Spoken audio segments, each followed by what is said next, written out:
The shot clock is bleeding out. The offensive player is trapped, tightly guarded by a larger defender. He pivots, elevates into a fading, heavily contested mid-range jumper, and the ball swishes through the net. The crowd erupts. We are conditioned to evaluate basketball by points scored. If the ball goes through the hoop, we celebrate the result. But the true cost of a shot is determined long before the release. Even if that difficult jumper goes in, the decision to take it is a statistical failure. This is possibility cost. Think of a live dribble as a tree of potential outcomes. While the player has the ball, the possession is alive. Right now, there is a path to a dunk, a kick out for a corner three, a drive to draw a foul, or an easy layup. The exact millisecond you decide to shoot that contested jumper, you collapse every single one of those other outcomes down to 0% probability. They cease to exist. Look at the math of what was just thrown away. A dunk yields 1.8 points per attempt.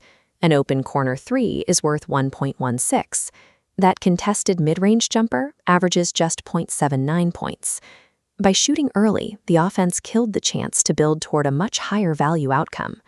When a player settles for the lowest value option on the board, they let the defense off the hook. The game is decided by who controls the timeline of the possession before the ball even leaves their fingertips. Put 24 seconds on the clock.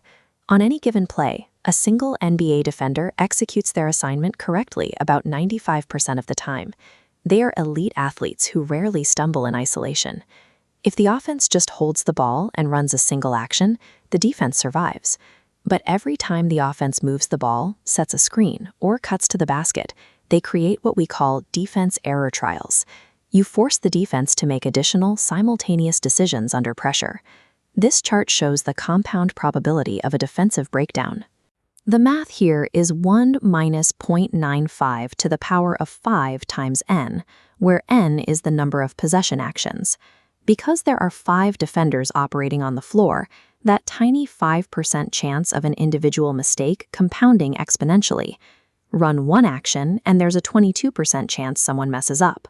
Run 4 consecutive actions, screens, cuts, ball reversals, and you force so many rapid-fire decisions that the probability of at least one defensive mistake skyrockets to 64.2%. That mistake rarely looks like a player tripping on their own feet.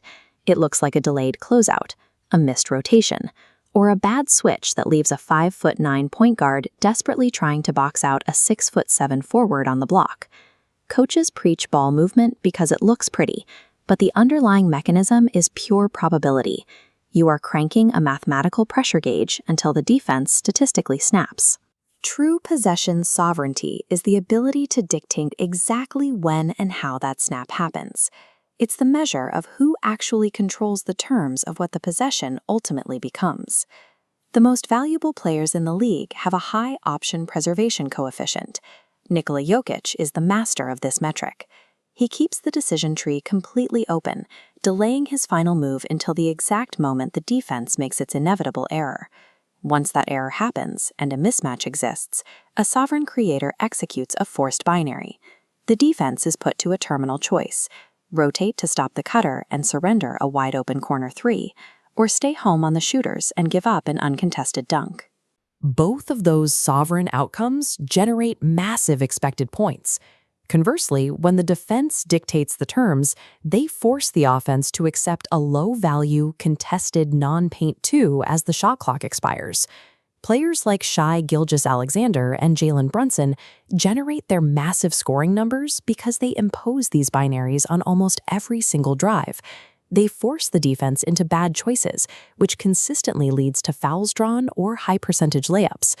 Sovereignty separates the elite anchors from ghost point scorers, who might put up volume but surrender the timeline to the defense.